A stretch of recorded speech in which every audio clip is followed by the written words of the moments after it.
vamos a dar de lo que Dios nos va dando. Y dice, he aquí que no se ha cortado la mano de Jehová para salvar. Oiga, acuérdense, Dios es espíritu, Dios no tiene manos, pero es una figura antropomórfica para que nosotros entendamos que, que el poder de Dios no se ha cortado para salvar. Dice, he aquí que no se ha cortado el poder de Dios, la mano de Jehová o la diestra de Dios para salvar, ni se ha agravado su oído para oír. ¿Se acuerda que el Habacuc dijo lo mismo? ¿Hasta cuándo daré voces y tú no oirás? Y entonces dice, y clamaré a ti y tú no salvarás. Entonces, y aquí está diciendo, he aquí que no se ha cortado la mano de Jehová. Hoy en día no se ha cortado la mano de Dios para salvar al hombre, ni se ha agravado su oído para oír. El Señor no está sufriendo de otitis. Otitis es ese dolor en el oído que no permite escuchar y a la gente le toca que colocarse unas cositas ahí en el oído. El Señor no está sufriendo de eso, no.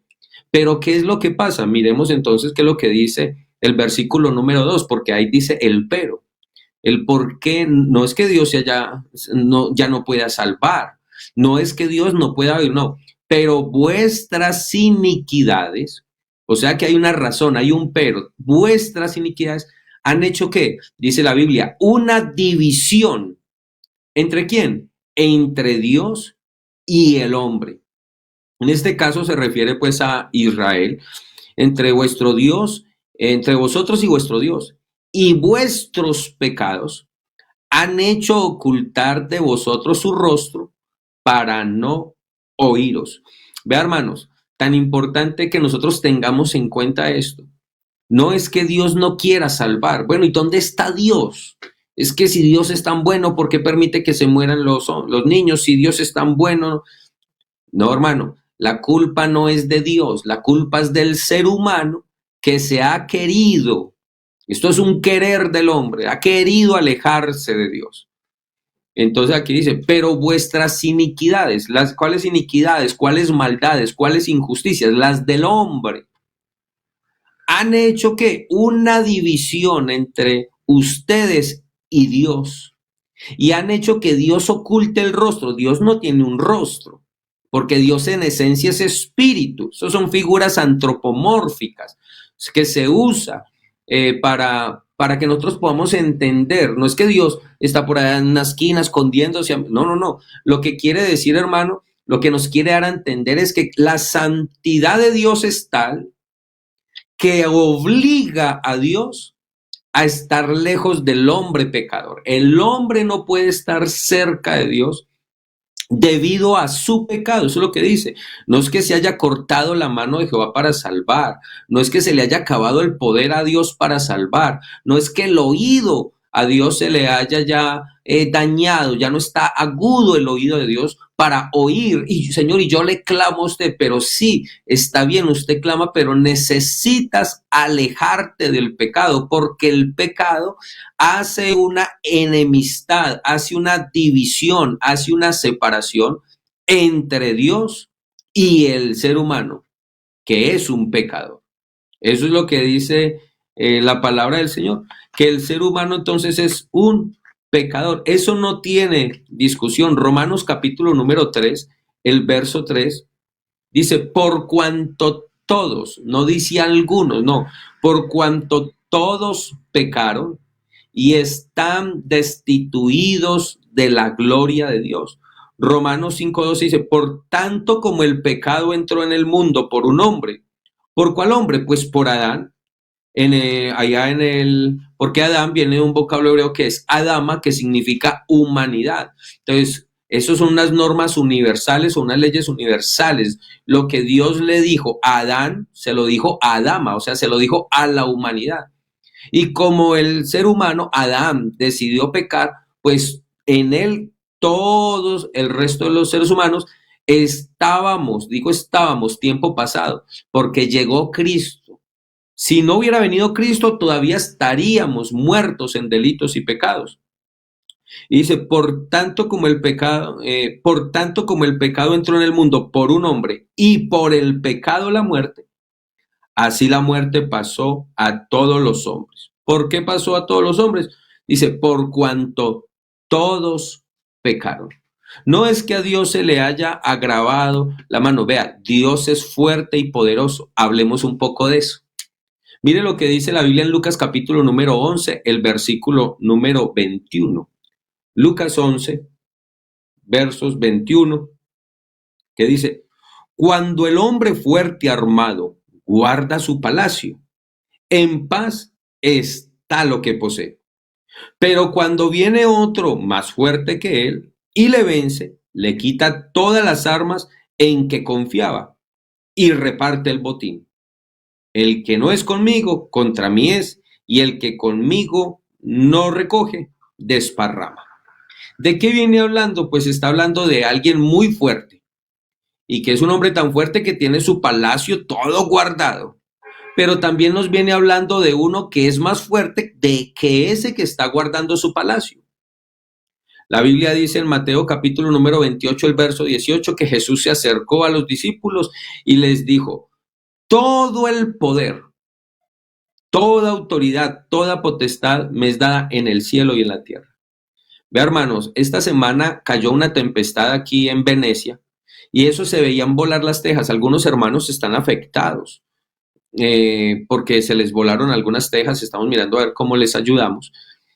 Entonces, un vendaval y nosotros acá, pues en este lugar donde yo estoy, allí hay un mirador y aquí hay una ventana grande.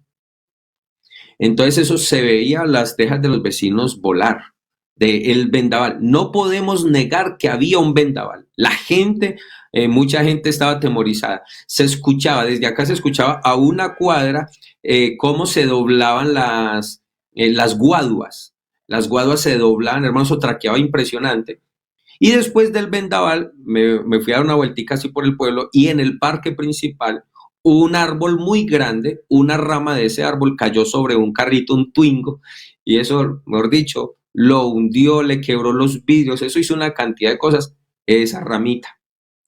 No podemos negar, hermano, que había un vendaval, eso era un huracán, es una cosa impresionante. Pero también es cierto que yo miraba desde acá cómo venteaba, impresionante, pero yo en la casa estaba seguro. ¿Por qué estaba tan seguro en la casa? Porque esta casa donde estamos, gracias a Dios, pues es un segundo piso, hay un tercer piso arriba, entonces aquí no se moja y hay un primer piso abajo muy bien edificado, piensa uno. Entonces estábamos, ¿qué? Estábamos seguros. Es cierto, hermano, no podemos negar entonces que de pronto podemos estar en tempestad, pero nosotros tenemos que estar refugiados en Cristo porque Él es el que es el más fuerte y el más poderoso.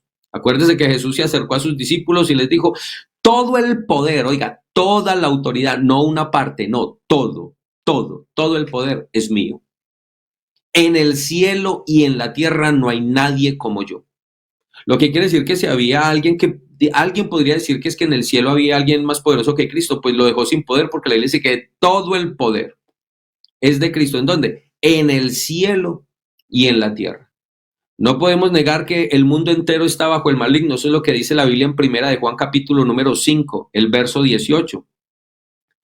Que el mundo entero está bajo el maligno. Pero así el mundo entero está bajo el maligno, hasta el verso 19.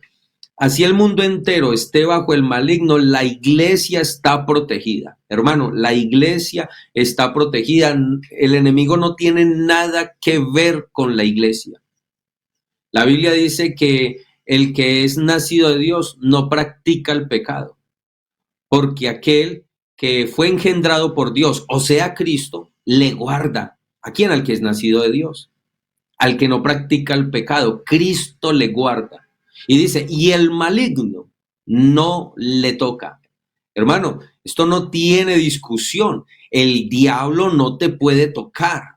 Yo no sé, a veces hay unos que son como tan espiritualistas, ven espíritus en toda parte y una cantidad de cosas, hermano, pero el maligno no nos puede tocar. Eso dice la palabra. Bueno, ¿a quién le creemos? ¿A la palabra o a usted que dice que el enemigo lo tiene encima y que no se quiera?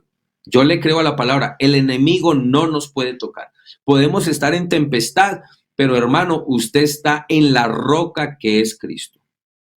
Adán y Eva en el huerto del Edén entonces entregaron en medio de engaños a Satanás todo lo que Dios le había dado, su comunión con Dios, la posesión de la tierra, todo lo que tenía, todo lo que Dios le había dado, la inocencia, la semejanza que tenía el ser humano con Dios, todo eso, esa comunión que tenía con Dios, todo eso se lo entregó a Adán y Eva por medio de engaños a Satanás.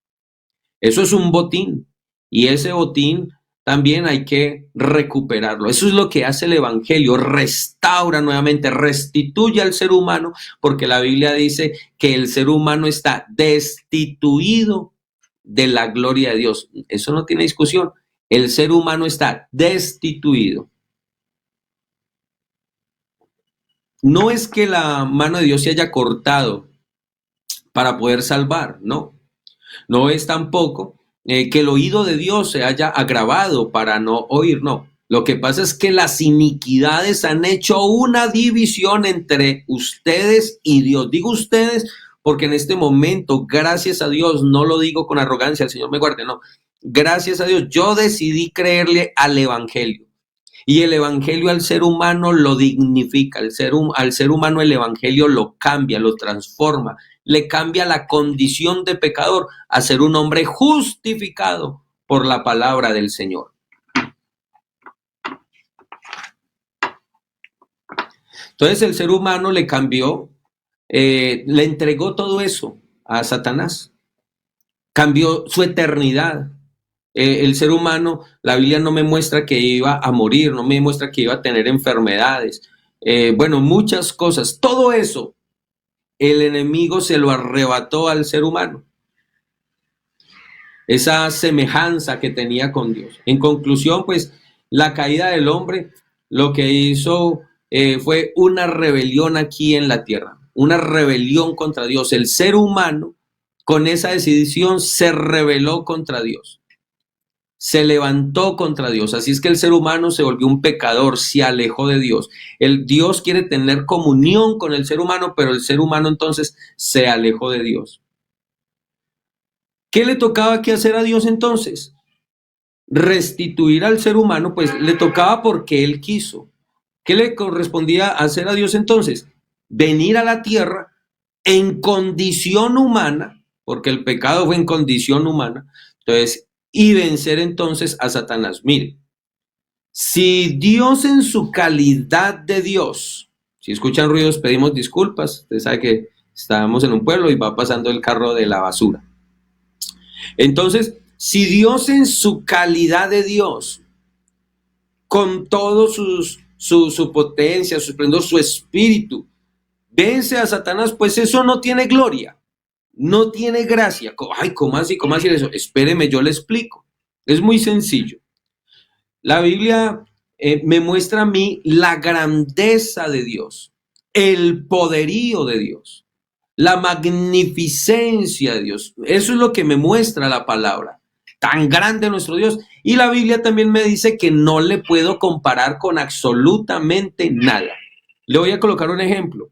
Dios es el creador. ¿Quién más crea? Nadie más. El diablo es una creación. Bueno, Dios no creó al diablo, Dios creó al querubín protector y ese querubín protector que era bueno, hasta que se halló en el maldad, se hizo entonces diablo.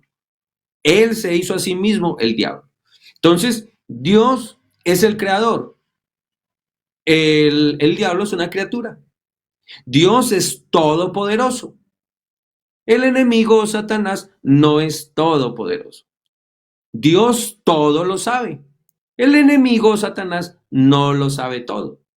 Si él se quiere enterar de algo, pues tiene que llamar a sus ángeles, a sus demonios, para que vengan y le digan qué es lo que hace la gente. Y si él quiere darse cuenta por él mismo, pues le toca que ir, pasear, rodear la tierra, andar por ella para darse cuenta.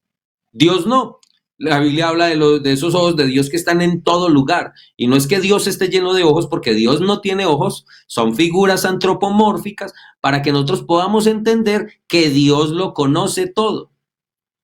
Dios es ilimitado, no tiene límites, no tiene barreras, pero el diablo sí es limitado.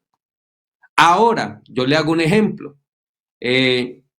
Si hay una pelea, porque aquí hay es una batalla, una guerra, Y si colocamos a pelear a Dios en su calidad de Dios, lo colocamos a pelear con Satanás, pues nosotros diríamos, ¿qué gloria hay ahí? Y pensaríamos, tan aprovechado Dios. Usted sí conoce el cuento de la hormiguita y el elefante. Una hormiguita necesitaba pasar un puente. Y entonces le dijo al elefante, elefante, ¿usted me puede ayudar a pasar? Y entonces le dijo el elefante a la hormiguita, claro, súbete. Y se subió. Y cuando pasaron el puente, se bajó la hormiguita y le dice la hormiguita al elefante, oiga, ¿cómo hacíamos temblar ese puente? Oye, es que ¿cómo hacíamos temblar ese puente? Cuando realmente el que hacía temblar el puente era el elefante. Si la hormiguita hubiera pasado, no se hubiera movido el puente para nada. ¿Qué quiero darme a entender? Déjeme pensar en esto, en esa grandeza y en esa cosita tan chiquitica que es Satanás, en la grandeza que tiene nuestro Dios y en lo chiquito. Entonces, si Dios en calidad de Dios vence a Satanás, pues no tendría entonces de pronto gloria en eso, porque es algo obvio. Si yo voy y le quito un heladito, una chupeta a un bebé se está comiendo, se está tomando su biberón o se está tomando su tetero, y yo le vengo y le monto el problema al bebé y le digo, ¿qué pues mijo? Entrégueme pues el teterito, hágale pues y se lo quito. ¿Qué diría la gente? Ay, tan aprovechados. Pues lo mismo hubiese sido si Dios en su calidad, Dios en su esencia espiritual, le declara la guerra a Satanás. La humillación más grande que ha tenido Satanás es que un ser humano lo venció. Esa es la humillación más grande, que un ser humano, porque Cristo era todo un ser humano, tenía hambre, le daba sueño, porque la Biblia muestra que le daba sueño, le daba de pronto tristeza porque lloraba, tenía sentimientos, oraba porque en su humanidad nos dejó a nosotros también ese ejemplo. Bueno, tantas cosas como humano, se cansaba. Un humano lo venció, no cualquier humano, Dios manifestado en carne. Porque Dios en esencia, pues hermano, Dios es infinito. Mire lo que dice en Crónicas, primer libro de Crónicas, capítulo número 17, el verso 20, donde dice, no hay semejante a ti. O sea, no hay equivalente a ti. No hay alguien parecido a ti. Un ejemplo sencillo que a mí me gusta colocar, y se lo escuché a un pastor, y es de que lo contrario a la luz, la oscuridad o las tinieblas. Lo contrario al bien, el mal. Lo contrario a Dios. Y la gente dice el diablo. No, el diablo no es contrario a Dios. ¿Por qué? Porque es que el diablo no es semejante a Dios. No hay con qué comparar a Dios. Mire lo que dice el Salmo 145. Salmo 145. Mire lo que dice, hablando de esa grandeza de Dios, el Salmo 145, el verso 3 dice, grande es Jehová y digno de suprema alabanza. Y su grandeza, inescrutable. Si ve la grandeza de Dios. Por eso si Dios en esencia hubiera venido a salvar al ser humano, a acabar con Satanás, pues no habría gloria en eso. Pero cuando nos damos cuenta que el Dios Todopoderoso, bueno, ahí podríamos mirar Isaías 40:18, donde dice también que a qué le íbamos a hacer semejante a Dios. Isaías 40:18. Es que textos de la grandeza de Dios hay por toda la Biblia. ¿A qué pues haréis semejante a Dios? Oiga, ¿a qué haréis semejante? ¿A qué haréis equivalente? ¿A qué haréis parecido a Dios? Oiga, hermano, es que nuestro Dios es grande y poderoso. Eso es muy bonito, que usted sepa eso, que tenga eso en el corazón. Su Dios, hermano, increíble, nadie como él. Mire lo que dice en Job capítulo número 12, el versículo número 1. Aconteció que otro día vinieron los hijos. de Dios para presentarse delante de Jehová. Y Satanás vino también entre ellos, presentándose, rindiendo cuentas, brindando pleitesía, sujetándose. Y dice, delante de Jehová. O sea que la Biblia me muestra que el diablo tiene que dar cuentas, obedecer a Dios. Entonces por eso le digo, si en calidad de Dios vence a Dios, al diablo pues no habría gloria, pues es que se sabe que lo vence. ¿Quién puede contra Dios? Nadie. Mire la grandeza de nuestro Dios, ¿no? Y mire el verso 6 lo que dice, y Jehová le dio una orden a Satanás, le dijo, he aquí Job está en tu mano, mas guarda su vida. En otras palabras, Dios le colocó guardaespaldas a Job. Le dijo que, ¿qué le tocó que hacer a Satanás? Le tocó que guardar la vida de Job. Pues sí, me imagino viendo Satanás la prosperidad que tenía Job, queriendo acabar con él, acabar con su vida, decir, bueno, que se vaya para el paraíso, para donde quiera ir, pero que ya no lo tengamos que ver más adorando a Dios todos los días, presentando servicio a Dios. Qué pereza este Job. Vamos a acabar con la vida del Señor. Le digo, mucho cuidado, guárdele la vida.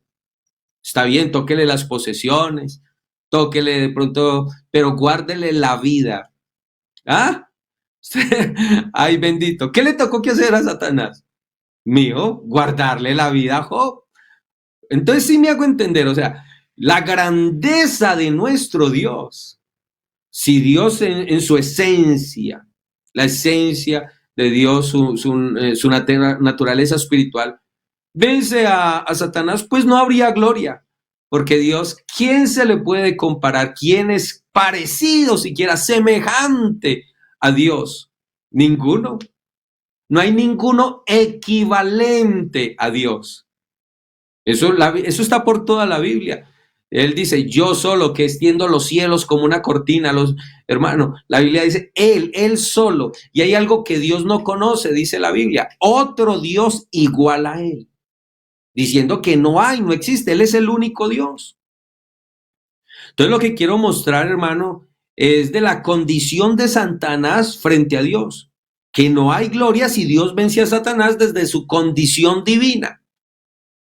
Pero mire, desde su divinidad. Pero hermano, Dios se hizo un humano. Y eso, amigos, eso no tiene discusión. Pablo le escribe a Timoteo y le dice, no es para discutir. Si usted lo quiere creer, gloria a Dios. Si no lo quiere creer, esto no es para discutir, pero así lo dice la Biblia. 1 Timoteo 3:16. Dios se hizo carne. Dios se manifestó en carne. Dios se vistió de un estuche de carne. En Cristo habita corporalmente toda la plenitud de Dios. Todo Dios habita en Cristo. Todo Dios en Cristo. Dice, e indiscutible, esto no es para discutirle, indiscutible. Pablo le dice a Timoteo, no discuta con eso. Yo no sé, hay hermanos que les gusta discutir y debatir. No, esto no es para discutir, esto es para predicarlo y el que lo quiera creer, porque eso es la Biblia. Si usted quiere, se salva, lo que decía el hermano Jairo ahorita. Si usted quiere, se condena. Si su sueño es condenarse, se va a condenar, porque Dios no va a ir en contra de tu voluntad. Crea el evangelio en esta mañana. Ay, bendito, 7:36. Pero es que uno se emociona, hermano, hablando de Dios. Dice, e indiscutiblemente grande es este misterio de la piedad. ¿Cuál es este misterio de la piedad? Porque hay dos puntos que me va a explicar. Que Dios fue manifestado, se dio a conocer. Manifestar es dar a conocer.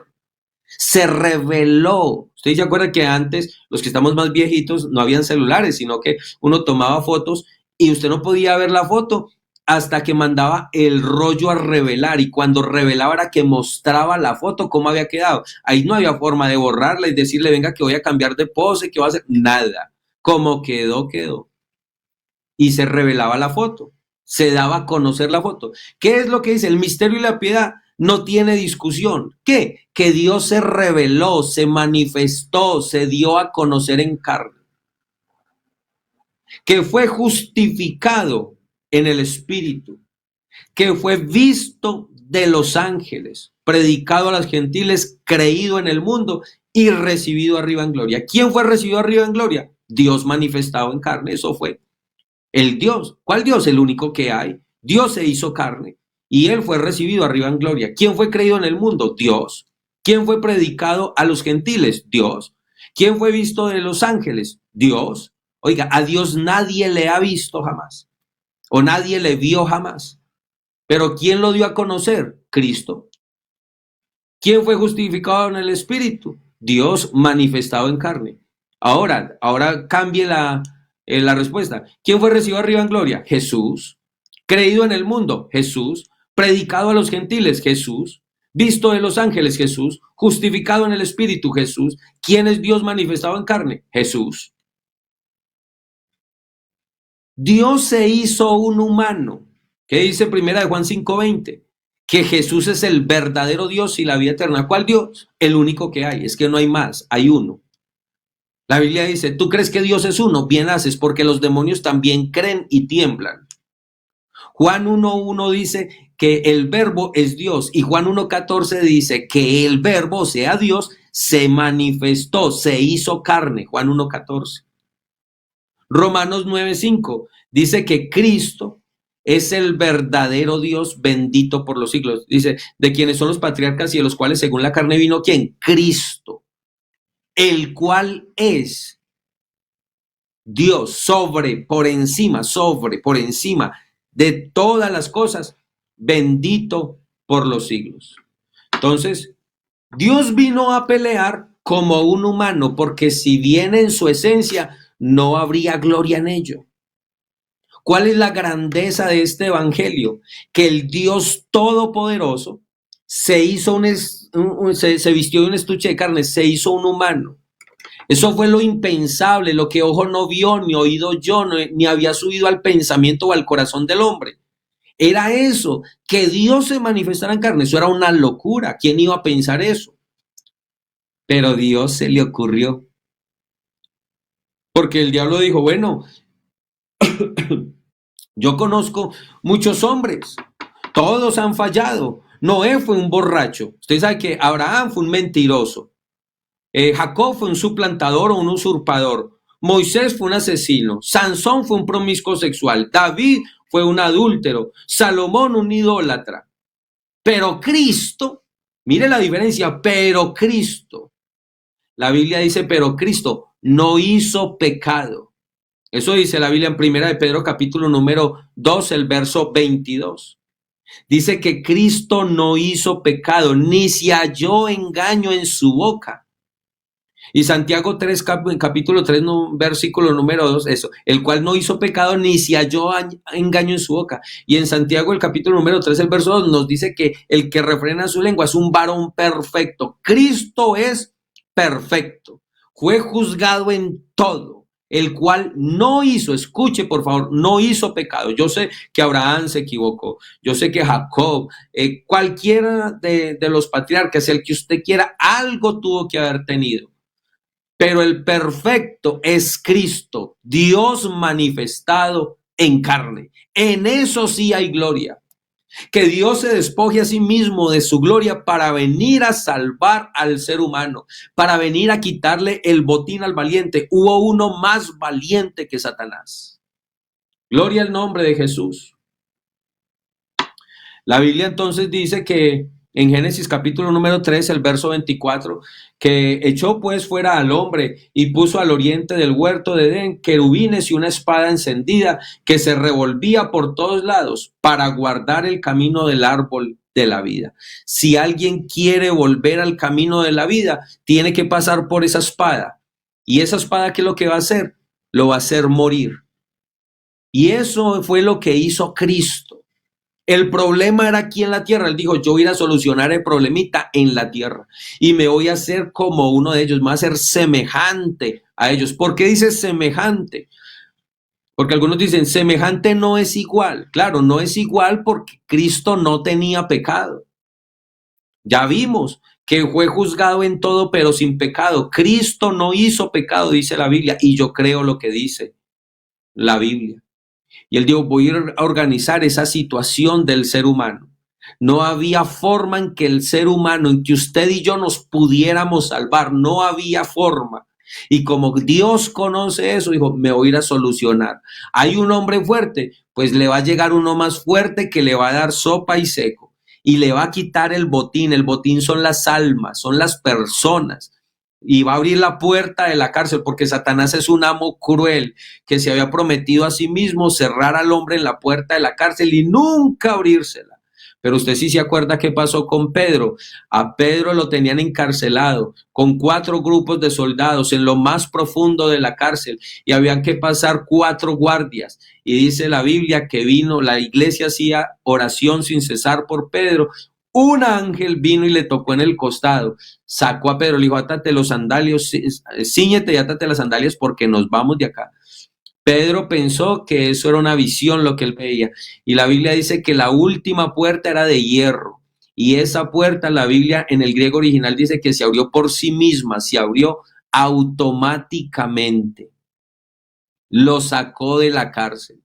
El enemigo siempre se ha levantado contra todo lo que sea de Dios y obviamente el enemigo se va a levantar contra usted, hermano, pero así usted esté en la cárcel, de allá el Señor lo va a sacar. No se preocupe, usted escóndase en la roca que es Cristo. Apocalipsis capítulo número 2, el verso 7 dice, al que venciere le daré a comer del árbol de la vida, del cual está en medio del paraíso de Dios. Oiga, lo que el hombre había perdido, su comunión con Dios, su intimidad con Dios, su eternidad, todo lo que ha perdido, el Señor dijo, yo vengo y le voy a devolver todo eso al hombre. Y créame, delante del Señor, el Señor no vino y habló por las buenas, vamos a entrar a una conciliación, Satanás, miremos a ver cómo hacemos para... No. El Señor vino y la Biblia dice que exhibió públicamente a principados, potestades, huestes espirituales de maldad, a todos los exhibió, triunfando sobre ellos en la cruz del Calvario. Tremenda pela. Hoy eran las 3 de la mañana, por acá en la casa, más o menos desde esa hora estoy despierto, porque hubo un problema por allá en la calle, y eso vino la policía, y una cosa, y la otra, y no pude dormir más. Entonces me coloqué a meditar en el Señor. Pero esa es la vida que lleva el hombre sin Cristo. Es un desventurado.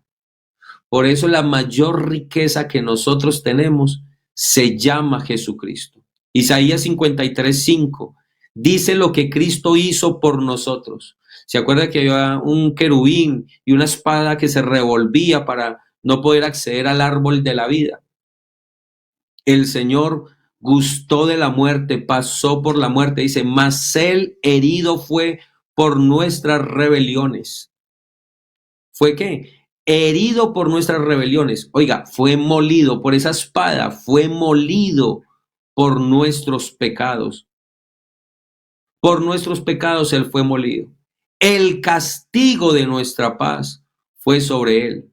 Y por su llaga fuimos nosotros curados de esa enfermedad del pecado. Ahora usted puede ser libre. No, pero es que ¿cómo puede un hombre ser un ser humano sin pecado? Y es que el Señor no creó pues a Adán. Y Adán no estaba en un estado de inocencia. Inocencia no porque no sabía lo que hacía, no. Era inocente porque no había culpabilidad en él, no había una imputación de pecado sobre Adán. Pues el Señor en el Evangelio restituye esa naturaleza del ser humano, esa raza caída. Restituye el Señor al ser humano, el que fue destituido, ahora el Señor lo restituye al que quiera venir a Cristo. Y lo coloca a vivir. Bueno, la Biblia dice que el que es nacido de Dios no practica el pecado. Y que el mundo entero está bajo el maligno, pero que el Señor a nosotros nos guarda. Si usted es un hijo de Dios, Dios a usted lo guarda. ¿Y qué hay que hacer para ser hijo de Dios? Primero, escuchar la palabra. Créala con fe. Cuando usted crea esta palabra con fe, esta palabra lo limpia, lo redarguye. Usted se arrepiente. Vea, cuando yo andaba en el mundo, Y no es que sea un extraterrestre ahora, sino que cuando digo en el mundo, es en las vanidades, en las perversiones que tenía este mundo, en las supuestas diversiones de este mundo. Yo no me creía pecador, yo creía que yo era bueno y que yo iba a ir al cielo. Pero cuando el ser humano escucha la palabra nos confronta y nos damos cuenta de que somos pecadores al ver la grandeza y la santidad de Dios, nos sentimos unos pecadores. Y ahí es cuando empezamos a tomar decisiones con Dios, entonces nos arrepentimos de corazón. Luego nos bautizamos en el nombre de Jesús. Escúcheme bien, el bautismo no es en cualquier título, no, es en el nombre de Jesús para perdón de los pecados. Eso dice la Biblia, no nos lo estamos inventando. Todos los bautismos que se hicieron para salvación después de la muerte, sepultura y resurrección de Cristo, todos fueron en el nombre de Jesús para perdón de los pecados. ¿Quieres que se te perdonen los pecados? No es que la mano de Dios se haya cortado, no es que el oído se haya grabado para no oír, no. Lo que pasa es que el ser humano está muerto en delitos y pecados. Por eso esta mañana hay una buena noticia, y esa buena noticia es que Dios se manifestó en carne, se trepó en la cruz del Calvario y allá exhibió públicamente a principados, potestades, huestes espirituales de maldad. Le abrió la puerta de la cárcel a nosotros que estábamos presos, nos abrió la puerta de la cárcel y ahora somos libres. Todo el que quiera aceptar a Cristo puede ser libre, porque la Biblia dice, conoceréis la verdad y la verdad os hará libres. Qué bendición, qué mensaje tan glorioso esto, qué buena noticia la que nosotros tenemos. Según la revista Portafolio, hay más de 3.5 millones de colombianos en pobreza extrema. Si dijéramos hoy que salió un subsidio para de 200.000 pesos, los que estarían más felices en este momento serían 3.2 millones de colombianos. Pero ¿qué dirían los ricos? Eso no es una buena noticia para mí. Si le decimos que van a dar un subsidio de 20 millones para unas casitas prefabricadas, los más pobres, los que no pueden acceder a casas, serían los más felices. Otros como yo diríamos, es nuestra primera casita, pero los ricos, ¿qué dirían? Nada. Pero el caso es que el pecado tocó a ricos, tocó a pobres, a bonitos, a feos, a gorditos, a flacos, a reyes, a plebeyos, absolutamente a todos tocó la miserableza del pecado. Y la buena noticia en esta mañana es de que a todos también Cristo nos da la oportunidad de salvación. ¿Depende de quién? Depende de las decisiones que usted tome y que yo tome con Cristo. Hay un pasaje bíblico que me parece importante leer en esta mañana y está en Juan capítulo 11, verso 25. Si esto no es una buena noticia, hermano, para nosotros, no sabría decirle entonces qué es una buena noticia. Si esto no es una buena noticia para nosotros, no sabría qué decirle que es una buena noticia, porque esta es la noticia más excelente o más extraordinaria. Ustedes saben que acabó de morir un personaje público, se hacen muchas cosas, pero hermano, ¿de qué nos sirve tener dinero, tener fama? La Iglesia dice, ¿qué le sirve al hombre ganar todos estos terrenos del mundo si pierde su alma? Pero mire lo que dice la Biblia en Juan capítulo número 11, el verso 25. Dice, yo soy la resurrección y la vida.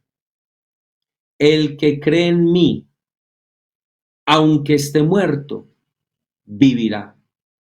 Oiga lo que dijo Jesús. Yo soy la resurrección y la vida. Vea, esto es una promesa aún más allá de la misma muerte. El que cree en mí, aunque esté muerto, vivirá. Y la Biblia dice en el verso 26, el que cree en mí no morirá eternamente. La mejor noticia, lo que no se puede comprar con oro, con plata, con fama, con riquezas. Lo que no se puede comprar es la salvación y la vida eterna. Y hoy se entrega gratis a alguien en esta mañana. a través de estos medios digitales. A alguien se le está entregando esta salvación. Solamente es que usted acepte a Jesucristo, decida aceptar a Jesucristo, vivir para Él, vivir de acuerdo a la palabra, porque no se ha grabado la mano de Dios para salvar, ni su oído para oír, sino que nosotros nos tenemos que apartar de iniquidad, nos tenemos que apartar del pecado, y el Señor extenderá su mano salvadora.